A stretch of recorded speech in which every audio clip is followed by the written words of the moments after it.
Welcome to Warhammer Warscroll Review. In this video, we're going to be taking a look at the Nighthaunt model, the Knight of Shrouds. As a bonus, we have a guest, Age of Nagash. So after this video, please check out his YouTube channel. The link is in the description. Warscroll Review. The Knight of Shrouds is one of the 4 new characters for the Malign Portents Age of Sigmar campaign. The character is pretty basic stats. It's 5 wounds, 4-up save, 6-inch move. It's got fly and ethereal, just like other Nighthaunt units, so it doesn't take the positives or negatives for its save, so it's always got its 4-up save. Its melee weapon is not that bad. It heals a wound if it slays a hero, but it's kind of dangerous to get in combat. 4 attacks, Ren 1, 2 damage.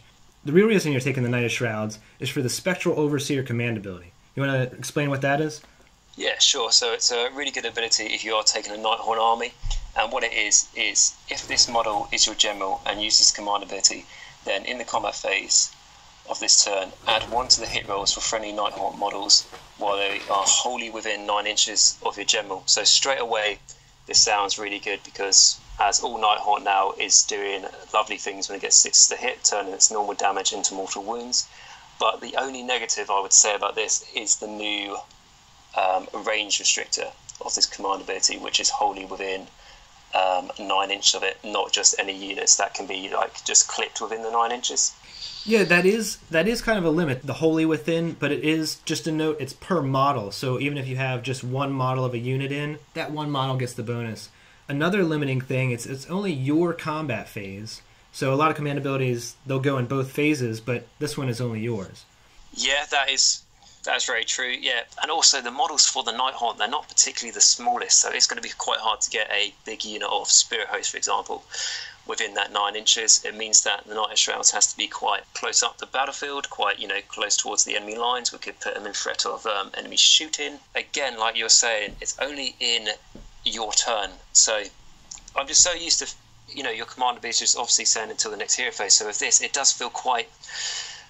It's another restriction. I mean, it is super good because, especially if you have a big number of Spirit Hosts and most of the models from the unit are within the range of this, they've got 6 attacks each, so every 6 they get into hit is doing a mortal wound, but now with a +1, every 5 they get to hit, it's doing a mortal wound. That's doubling the output. And like you said, Spirit Hosts, I mean, that's probably the best unit to use it on. They have 40 or 50 millimeter bases now. You're only fitting... probably only like 6 to 9 in there, in that little bubble. And it's got to be in front, obviously, because it's got to get to combat.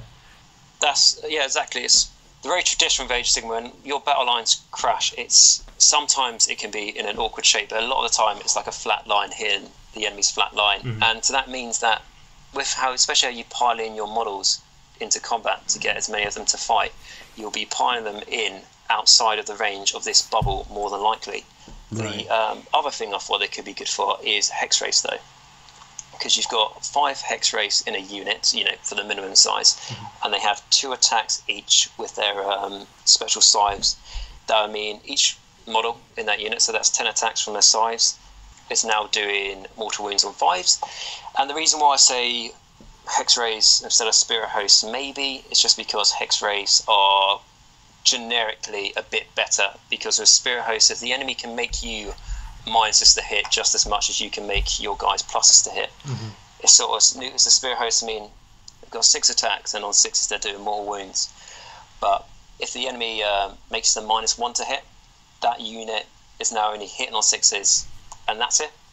Yeah. So the reason why I'm talking about this, even that we're talking about a command ability that's giving them +1 to hit, there's a surprising amount of ways out there to make enemy units -2 to hit. Even with this command ability, it would mean that they're not doing any mortal wounds. Right. So, as negative as that sounds, which we're trying to get away from now, if you focus this command ability around with the Hexrace, they're hitting on 4s normally. So, if the enemy's, I don't know, if they're making you -2 to hit, yeah, sure, you might be hitting on 6s, but then with a +1 you're hitting on 5s. So, as well as how good this command ability sounds, it's also good to think about the negatives the enemy could do to you to try and neuter it. Right. What I find half the times you use something like this in a game, the enemies, especially if they know what they're going to fight, has found ways to go around it. Especially when it's just a 6-wound character, he's going to get shot down if they know what you're going for. So, but he is a small model, so you can try to keep him out of line of sight. Yeah, he should definitely hopefully be able to hide in behind terrain, or even with, I was going to say, Nighthorn doesn't really have many big models to try and hide in behind. I mean, one thing you can use to hide in behind is a black coach, because that might be big enough. There's the use of the black coach. That's what he's for. That's another, when you say the use, that's another fantastic use of the black coach, I think we should add, because he is the best model which Games Workshop has made on the aesthetic side and on the rule sides. Very true. So we've talked about Hexrace and the Spirit Host. There's also the Spirit Host, Race, Hexrace, and Banshees. All these cause mortal wounds on 6s to hit. And actually, Wraiths do 2 mortal wounds. I think it would be kind of cool to bring 5 Karen Wraiths surrounding the Knight of Shrouds. They'd be doing quite a bit of mortal wounds, and then they'd still be able to do damage on top of that. Like the Spirit Host, they have trouble dealing regular damage because they have no rend and they wound on 4s. But the Karen Race wound on 3s with rend 1, damage 2, so even their regular attacks are doing some damage. Yeah, I think that's actually a really good shout, what you just said there, because, again, Calm Race, you think like 5 of them, that's not going to cost you a lot of points either. It's only 60 points a model. And in I didn't take a Nighthorn, but in a recent tournament I went to, I took a Calm Wraith, and he wasn't getting any +6 to hit or anything like that.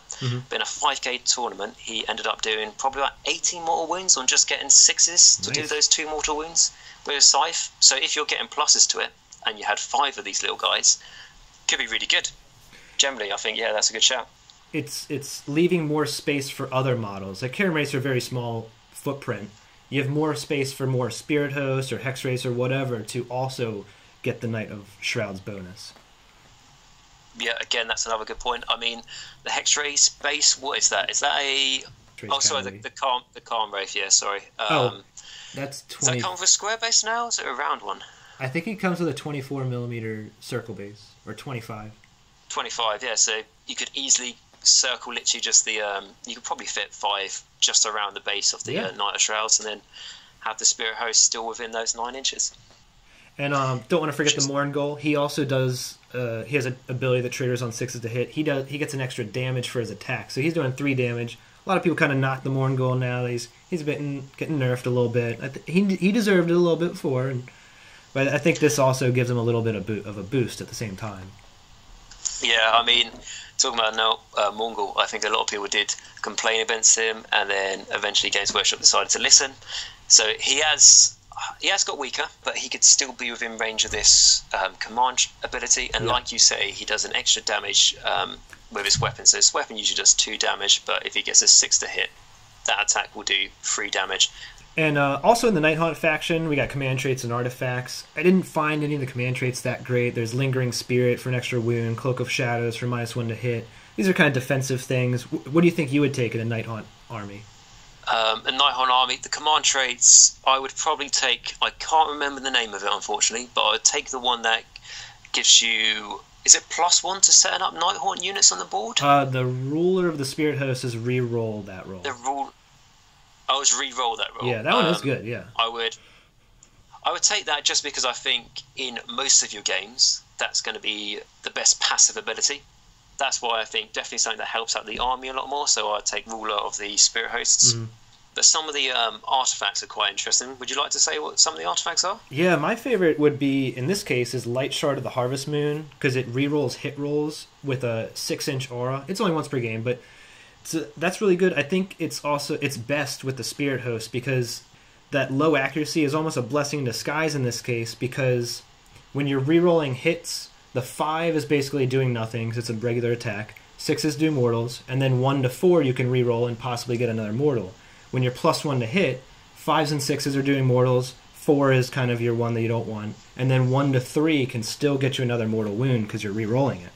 Yeah, and it's just getting that more reliability of your attacks and your damage going through, which is what I also like for the artifacts is the Pendant of the Fell Wind, which allows you to add 3 to the move characteristic of any friendly Nighthorn units within 6 inches of this model at the start of the movement phase, because now you're making your Hexrace move 15 inches. You're also making Spirit Host now move 9 inches. Bear in mind, all these things can fly, apart from the Black Coach. It can fly at one point, sooner than later. It can just make your already fast army just that much more fast. Something to bear in mind, though, if you are using the Pendant of the Fell Wind, and you're using the Knight of Shroud command ability, you might be having trouble to keep up the Knight of Shroud with things like Hexrace and stuff, because they will probably just outrun him. Yeah, the buffs to movement get kind of overlooked for rerolls to hit or whatever, but actually extra movement can be used for almost anything. It's not just to hurt something more. It could be to grab an objective or to hurt something more. Yeah, I mean, I've stressed in all the videos on my channel how much I think movement is important. Like, you can be so easily tempted by something that it increases your damage or increases, I don't know, you get +1 to wound or something like that. But for movement, for me, that's how most of my games, for me or for my opponent, have been won. Just because we've been able to outmaneuver each other, we've been able to get to that objective before the other one on the 5th turn when we really needed it, just to overtake on points. And being able to do as much damage as you can is obviously fantastic in Age of Sigmar. It's very important. However, when you're playing objectives in these battle plans, doesn't matter how damaged your army is at the end of it. You can have practically no models on the table, and your opponent could have many. But as long as you get one more victory point than them, in a tournament anyway, that's all that matters, and that's what carries through. And movement is a huge part of that. We just wanted to mention one more thing about the Light Shard. Going back to the Light Shard of the Harvest Moon, statistically, a Spirit Host unit each Spirit Host base is going to be doing 3 mortal wounds with the +1 and the rerolls. That's pretty nice. Yeah, and to be honest, with just looking at the artifacts, how I go to choose artifacts in most army lists I do is I quickly skim through the page and just look to see the bold block text of that fractions keyword. Like, if you look through the Nighthorn artifacts, you can see that 2 of the artifacts have the Nighthorn keyword in it, so you know that's going to hugely buff your army, which is like the Light Shard of the Harvest Moon and the Pendant of Fell Wind. And to be honest, they're my favourite 2 for that. I would have a hard time trying to choose between which one I'd want to go for, but I would probably go for the Pendant of the Fell Wind just to get the extra movement. However, the Light Shard of the Harvest Moon is really good when it's tied with the command ability of the Knight of Shrouds. Yeah, I think I agree. I think the Pendant is better also because of the once per game thing on the Light Shard. Pendants all the time. You're always getting the bonus from it. You can't just die before you used it and then completely made it worthless with the Light Shard. But Nighthaunt's not the only faction we can take the Knight of Shrouds in. The Legion and Nagash faction, the Malign Portents fac actually allows the Knight of Shrouds in the Legion and Nagash faction, but he can't take command traits or artifacts, is what I'm understanding. But he can be the general, so he can use his command ability. Yeah, I mean, to be honest, I'm unsure if he can take the artifacts and the command traits like yourself, but... Right, I don't think he can. He can't, but he can be the general, can't he? Because of the Malign Portents. But in the Legion of Nagash faction, he is getting, or his units in his army are getting assisted by the grave sites and those awesome spells from Death Mage and Vampire, which are just crazy. The wizards in his army would have access to those too. Yeah, that's very true, because those spells are fantastic. If you're taking a Nighthorn Allegiance, you will miss out on that, so it is nice that you can have the Knight of Shrouds in a Legions of Nagash army to really make the most of all the new toys, essentially, you're going to get. He's an awesome looking model as well. Oh yeah, we can't miss that. Yeah, we can't not say that. And for me personally, though, if you don't have a heavy Nighthorn army, he's not worth it. He's not bad. You're not making the most out of him. I think is the best way to sum it up. Exactly. Like the good and the positives. The good and the bads, even. You have to fill out that bubble, that 9-inch bubble, to really make use of him.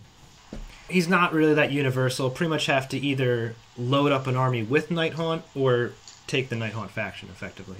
And he's actually not that cheap for, as far as Nighthaunt characters go. He's twice as much as a Karen Wraith at 120 points.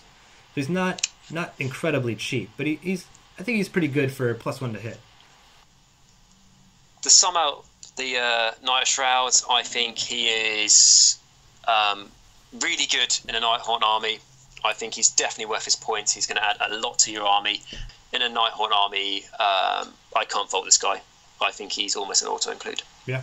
So I'm going to give him a 3 out of 5 just because he's a bit limited outside of a Nighthaunt force. In a Nighthaunt force, he's great. But outside of that, I'm going to take the whole Death Alliance in effect. I think it was a 3 out of 5. I would agree with that. I would say in a Nighthaunt army, I would give him a 4 or 5 in that, if I'm completely honest. But we can't just rate him in a Nighthaunt army, can we? We have to rate him what his Warscroll is generically. So I think a 3-star is all round is a good rating for him. I think it's a very proportionate for what he is. Mm-hmm. All right, well, thanks a lot for joining me, Agent Nagash. And everybody, after you've done this video, please go check out his YouTube channel. Well, thank you very much for having me. I've enjoyed it. It's nice to do a two-way discussion on a Warscroll, and it's been great being on your channel. So, again, thank you very much for having me, and I've very much enjoyed it. Yeah, I hope to see you again soon. Thanks, everybody, for listening. Leave your suggestions in the comments, and have a great one.